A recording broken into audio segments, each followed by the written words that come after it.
అనేటువంటి విషయాన్ని మనము ప్రభుత్వం దృష్టిని చూసుకుని ఏనాడైనా మనం అడిగినామా? అడగలే. గత ప్రభుత్వంలో ముస్లిం మైనార్టీలకు 4 ఎమ్మెల్యే సీట్లు ఇస్తే మనం నిద్రపోతా ఉన్నాం. అయ్యా 4 ఎమ్మెల్యే సీట్లు మీరు ఇచ్చినారు, మేము ఓబీసీ ముస్లిం కేంద్రంలో ఉండి మా కనీసం ఒకటన్నా ఇవ్వాలి కదా, మాకు ఎందుకు ఇవ్వలేదు? ఎవరిని అడుగుతారమ్మా? అడగడం లేదు.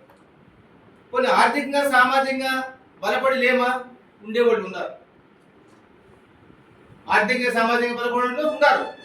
అయితే నేను ముందు పోతే నేనేమైపోతాను అనేటువంటి ఈ యొక్క పిరికి పొందాతనంతో మన వాళ్ళను అతను ఎదగకుండా మనం ఎదగకుండా మనమే తొక్కుంటున్నాం ఒకరినొకరు. ఇది మానుకోవాలా?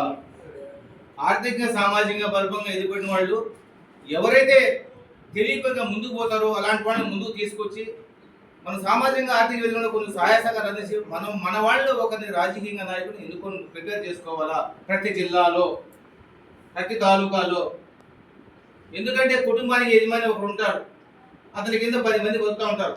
ఈ 10 మంది కూడా ఆ యజమాని మాట్లాడు. అట్లనే మన గ్రామంలో అయితేనేమి, తాలూకాలు అయితేనేమి, పట్టణాల్లో అయితేనేమి, రాష్ట్రంలో అయితేనే అదే విధంగా మనం కింది నుంచి పై దాకా మనం ఒక లీడర్ని తయారు చేసుకొని మనము రాష్ట్రం మీద ఉసుగులిపోవాలా. రాష్ట్రంలో వచ్చేటువంటి ఆర్థిక పదాలు అయితేనేమి, మనకు రావాల్సిన హక్కులు అయితేనేమి, వాటి కోసం మనం అందరం కృషి చేయాల్సిన బాధ్యత మనం ఉండాలంటే ఇప్పుడు 20% ఉండేమో మన ఎత్తనికి తొక్కుతున్నాడు. సనాతన ధర్మం పేరు చెప్పి ఈ బీసీలకు అందరికి కూడా జెండా ఓటు ఇచ్చేసి మన మీద ఎక్కి ఓసీలు పెత్తనం బుధానికి తొక్కుతూ పెత్తనం వాళ్ళు చేస్తున్నారు, మన జెండాలు మోస్తున్నాం. ఇప్పుడు కూడా మనం చేసేది అదే పని. మనం ఆంధ్రప్రదేశ్లో ముస్లిం సమాజంలో అంతర్భాగం అయినప్పటికీ కూడా ముస్లింలకి ఏమో మన పెద్ద హజరత్ పెద్ద దాడి పెట్టాము, పెద్ద టోపీ పెట్టాము, మోకాడి వరకు జుబ్బా వేసినాము, మేము హజరత్లు ఉన్నామా, వాళ్ళు కాదులే అని మనం అనుకుంటున్నాం. ప్రతి ఒక్కళ్ళు అట్లా అనుకోకుండా ఒక మసీదుకి వచ్చినా రాకపోయినా మన బ్రదరే, మన సోదరుడే అని మనం గౌరవించి మనం తీసుకొని కలుపుకొని పోవాలి. ఎప్పుడైతే ఆ విధంగా కలుపుకొని పోతామో మనలో ఐక్యత, ప్రేమ పెరుగుతుంది.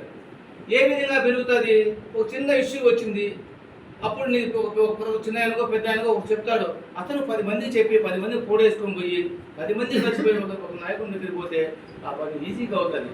అట్లా పోకుండా వాడికి నాశనమే పోనీలే, వాడు నా మాట్లాడని చెప్పేసి వాడికి మనం చేయకుండా మనం ఉంటే రేపు మన ఇంటికే వస్తారు, ఎదుర్కొంటుంది.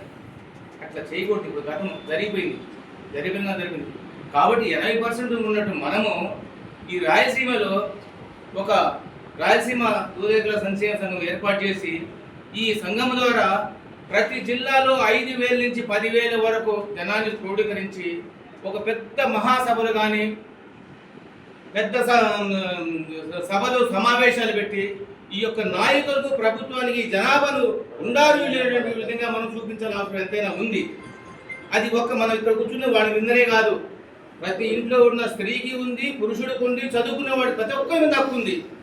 ఎప్పుడైతే క్రిస్టియన్ సోదరులకు ఏదైనా చిన్న విషయం జరిగితే సమాజం పిల్ల పెద్ద అందరూ రోడ్డు మీదకి వచ్చి వాళ్ళ సమాజం వాళ్ళ హక్కుల కోసం పోరాడి వాళ్ళు సర్వ్ చేసుకుంటున్నారు. అదేవిధంగా ఈ ముస్లింలకు ఏదైనా ఒక చిన్న వాయిస్ వస్తే వాళ్ళు కూడా పిల్ల జల్ల అందరూ రోడ్డు మీదకి వచ్చి బురకాలు చేసుకొని మా హక్కుల కోసం చేయని చెప్పేసి వాళ్ళు సాధించుకుంటున్నారు. సరే మనం ఎందుకు సాధించుకోలేకపోతున్నాం?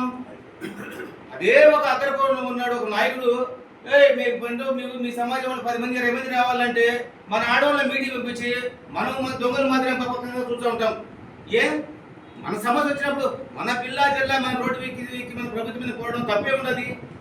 ఈ విధంగా మనం పోరాడాలా, ఈ విధంగా మనం పైకి రావాలంటే ప్రతి ఒక్క కుటుంబంలో ఉన్నటువంటి 2-3 కుటుంబాన్ని కదిలి మన సమస్యను సమాజంలో పెట్టే ఊరికి మనం ఏం చేయలేదు. జనం మనం మాబోయి కనబడితే చూసేవాడి కళ్ళలో కనపడతాం, మన పరిస్థితి అవుతుంది. ప్రభుత్వం కూడా ఒకడు దిగి మన ముందుకు వస్తుంది. ఇప్పుడు మనం కానరాని దాని వల్లనే, మనం అమలు చేయని దాని వల్లనే మనం గుర్తించడం లేదు. గతంలో ఒక తూరు పెట్టినారు, 2013లో పెట్టినారు, సమావేశం పెట్టారు, వాళ్ళు వాగ్దానం చేశారు, అక్కడికి గుంటూరుగా పరిమితం అయిపోయినాం. రాయలసీమలో మనం పెట్టామా, 2004 నేను పెట్టా. సారు కడప కడ ఎంతోమంది జనం తీసుకొచ్చాడు. నేను కాదుబాయ్ అధ్యక్షుడు ఉన్నప్పుడు ఇక్కడి నుంచి జనం తీసుకొచ్చాడు. సార్ నాకు బాగా జ్ఞాపకం ఉన్నది. దాని ద్వారా ఏం చేశాము, ఆ యొక్క సభ ద్వారా జనాన్ని చూపించి ఇంతమంది ఉన్నారు, దూతాలు ఇంతమంది ఉన్నారు అనేటువంటి ఒక ఇది తెచ్చినాం ప్రజల్లో. తెచ్చిన తర్వాత ఆయన వివేకానంద రెడ్డి ఎంపీగా ఉన్నప్పుడు మీరు దూదేకుల సాయిలో మాకే తెలియదే, స్టేజ్ మీద ఆ స్టేజ్ మీద చెప్పినాడు, విన్నారు వచ్చినోడు విన్నారు, మాకే తెలియదే, అరే మీ సాయిబులా మీరు అంతర్భాగమా, అరే మా ఇంట్లో కులాయిపో వాళ్ళంతా మీ దూదేకులు మీ వాళ్ళు మీ సాయిబు లేరు మీరంతా అనేటువంటి వ్యంగ్యంగా మాట్లాడినటువంటి విషయాలు. మన విషయాలు దూదేకులవాడికి రెండు విధాల ఇబ్బంది. ఒక విధంగా మన మతంలో ఉన్నటువంటి మన ముస్లిం సోదరులే మనకు శత్రువులు అయితే, హిందూయిజం సోదరులు కూడా మన విధానం వాళ్ళు పింజారనా కొడుకున్నా వాళ్ళు తిడతారు, వీళ్ళు నందాకున్నా కూడా వీళ్ళు తిడతారు. సరే మనకు ఎవడు న్యాయం చేయాలా? మనకు న్యాయం చేయాలంటే మనం అందరం మాబుగా అయ్యి ఒక సమావేశాల సభలు పెట్టి మన జిల్లా హెడ్ క్వార్టర్స్లో ఉన్న ఎమ్మెల్యేలను ఎంపీలు పిలిపించి ఇన్ఛార్జి మినిస్టర్లు పిలిపించి మన సమావేశం పత్రికాముఖంగా మనకు రాజ్యాంగం తెలియజేయాలి. ప్రతి రిప్రజెంటేటివ్ ద్వారా ఎప్పుడైతే మనం తెలియజేసుకుని ఐక్యంగా ఉంటామో ఆ రోజు మనం మన యొక్క సమస్యలను ఈజీగా మనం సాల్వ్ చేసుకోవచ్చు. ఈ విషయానికి వస్తే OBC commission justice Rohini commission ఒకటి సెంట్రల్ గవర్నమెంట్ వేసింది.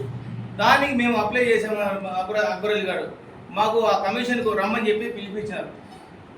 ఎందుకు పిలిపించారంటే అంతకుముందు మనం ఇక్కడ 4% ఏదైతే రాష్ట్రంలో ముస్లింలకు రిజర్వేషన్ ఇచ్చారు 2007లో ఇచ్చారో ఆ రిజర్వేషన్ సవాల్ చేస్తూ మన కేంద్ర ప్రభుత్వం ఓబీసీ ముస్లింకు 4.5% ఇచ్చింది. అప్పుడు మనం ఐక్యంగా తెలుసుకుని పోరాడగలిగింటే ఈరోజు కేంద్రంలో 4.5% మనకు రిజర్వేషన్ వచ్చింటే ఈరోజు ఐఏఎస్ ఐపీఎస్లు మన వాళ్ళు ఎక్కడో శాసనాలు చేసేటట్టు ఉన్నందుము ఈరోజు మనము ఒక స్థానానికి చేరిపోయింది. మన పిల్లలు చదువుకున్నాడు. మనకు ఆ రిజర్వేషన్ అడ్డుకుల వేసి ఆర్ఎస్టీ గారు మనకు సుప్రీంకోర్టులో కేసు వేసినారు. అయితే ఇదే అదునుగా చూసుకుని మన ముస్లిం సోదరులు 4% రిజర్వేషన్ను దూదేకులు పక్కన పెట్టి మిగతా వాళ్ళు వాళ్ళే చేసుకుని, ఎందుకంటే రాజకీయ ప్రస్థానంలో తీర్మానం చేసేటట్టు మన వాళ్ళు లేరు. ఆ స్థానంలో శక్తినేలి చైర్మన్గా ఉన్నాడు కాబట్టి మనం పక్కన పెట్టి వాళ్ళే 4% రిజర్వేషన్ తీసుకుని ఎంజాయ్ చేస్తారు. అయితే ఇక్కడ సుప్రీంకోర్టు దాన్ని కొట్టేసింది. మన ఆంధ్రప్రదేశ్ సుప్రీంకోర్టు కొట్టేసింది. ఉమ్మడి ఆంధ్రప్రదేశ్ కోర్టు కొట్టేస్తే వాళ్ళు హైకోర్టు కొట్టేసింది. సుప్రీంకోర్టులో కేసు వేసి ఈ 4% 4.5% మనకేదైతే ఇచ్చారో దాన్ని 2 క్లబ్ చేసుకుని ఆ కేసును తెగనీయకుండా ఆర్థికంగా వాళ్ళు పెట్టి చర్చలు పెట్టి మేపుకుంటా ప్రభుత్వం కూడా ఓట్ల కోసం వాళ్ళకే సపోర్ట్ చేస్తా పోతా ఉంటుంది. అయితే ఇక్కడ ఆంధ్రప్రదేశ్లో కొట్టేసినటువంటి రిజర్వేషన్ను ఇక్కడ వాళ్ళు సుప్రీంకోర్టులో అది పెండింగ్లో ఉండగా ఇక్కడ మాత్రం 4% రిజర్వేషన్ పొందుతూ ఉన్నారు. మనకి ఎట్లా, మన పరిస్థితి ఎట్లా అనే విషయానికి వస్తే మనము కూడా ప్రభుత్వాన్ని అడగాలి. అయ్యా మేము ముస్లింల అంతర్భాగం ఉన్నప్పటికీ మాకు 4% మాకు పక్కన పెట్టి వాళ్ళకే రిజర్వేషన్ తీసుకుంటున్నారు, సంతోషమే, మేము కాదనున్నా. మాకు కూడా సపరేట్ ఒక రిజర్వేషన్ ఇచ్చి విద్యా ఉద్యోగాల్లో మాకు కూడా ఒక సమాజం కల్పించిందని చెప్పేసి అనే విధంగా మనం ప్రభుత్వానికి ఒత్తిడి తీసుకురావాలి. ఈ రోజుల్లో 5% నుండి వాళ్లకు ఓసీలకు ఈడబ్ల్యూఎస్ కింద 10% రిజర్వేషన్ ఇచ్చినప్పుడు అక్కడ వాళ్ళ కేంద్రం ఒప్పుకున్నప్పుడు రాష్ట్రంలో మనకు 2% 1% ఎందుకు ఎన్నికపోతారు? వాళ్ళు పోకూడదంటే మనం పోరాటాలు చేయాలా.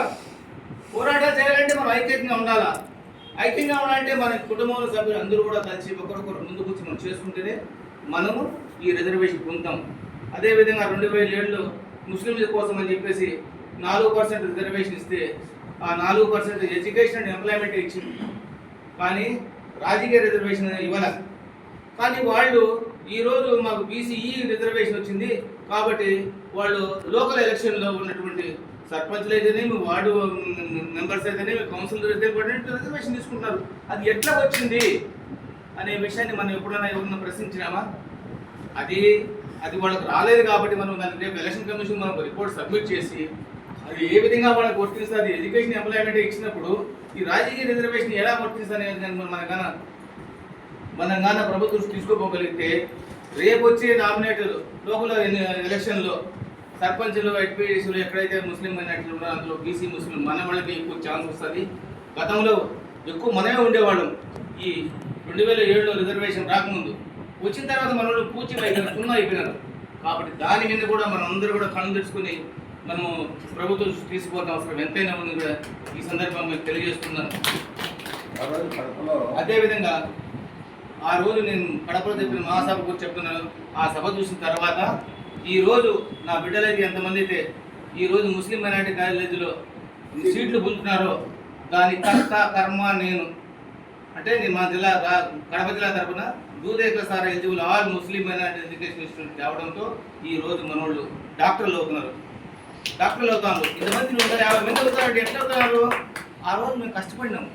అదేవిధంగా ప్రీ మెట్రిక్ పోస్ట్ మెట్రిక్ కోసం ఇక్కడ ఆంధ్రప్రదేశ్ చేసినటువంటి మన దానా కిషోర్ గారు కూడా వీళ్ళు ముస్లిం అయినప్పుడు రెండు పడవల మీద ఎందుకు ప్రయాణం చేపిస్తున్నారు కాబట్టి వాళ్ళకి ముస్లింలకు ఏవైతే వర్తిస్తాయో ప్రీ మెట్రిక్ పోస్ట్ మెట్రిక్ వర్తించాలని కదా ఆయన ఒక లెటర్ ఇవ్వడం జరిగింది. దాని ద్వారా మన పిల్లలు కూడా స్కాలర్షిప్లో వెళ్ళి వస్తూ వస్తున్నాయి. అదేవిధంగా ఈ యొక్క కార్పొరేషన్ ఈరోజు కార్పొరేషన్ అయింది, ఆ రోజు ఫెడరేషన్ కోసం సత్తార్ సాబు మేము హైదరాబాద్ ఆ రోజులో పోరాడి తెచ్చినాం కాబట్టి ఆ కార్పొరేషన్ ఆ రోజు ఫెడరేషన్ కార్పొరేషన్ అయింది. ఈ ఫెడరేషన్కి డబ్బు చేయడానికి పోతే విజయవాడలో ధర్నా చేయడం జరిగింది. ఆ ధర్నా కూడా కూర్చుంటే మన వాళ్ళ సర్కార్లో ఉన్న పెద్దలు వీరు రాణిగణ చేసిన రోజులు కూడా ఉన్నాయి, అక్బరులు కూడా ఉంటాడు దానికి రాణిగణ చేసిన రోజులు ఉన్నాయి. అలాంటప్పుడు కూడా మనం ఎన్నో కార్యక్రమాలు చేసి మనం సాధించుకున్నాం. అంటే ఏదైనా మనం సాధించుకోవాలా, ఎదగాలంటే మనం ఐక్యతతోనే సాధించుకుంటాం. మనం అందరం కలవాలా. ఒక చిన్న ఇష్యూ వచ్చింది, ఈరోజు ఉద్యోగ సంఘం మీటింగ్ జరుగుతుంది, ఒక చిన్న పేపర్లో దేనికోసం మెసేజ్ అందరూ రావాలా. మంచి చెప్తారు, చెడు చెప్తే వినండి, మంచిని తీసుకోండి, చెడని వదిలేసేయండి. అన్నీ మాకే తెలియదు మేమే ఎందుకు అనుకోవాలా? మాకు కూడా తెలియని విషయాలు ఎన్నో ఉన్నాయి కదా. అదేవిధంగా మనకు మంజునాథ్ కమిషన్ ఒకటి వేసింది. మంజునాథ్ కమిషన్ ఒకటి వేసింది. ఈ మంజునాథ్ కమిషన్ ఒక గ్రామానికి విజిట్ వేపించి ఆ గ్రామంలో ఫిజికల్ చూపించాలి. కమిషన్ గ్రామానికి విజిట్ చేయాలంటే సామాన్య విషయం కాదు. కమిషన్ అలా ఎన్నో పోరాటాలు చేశాము.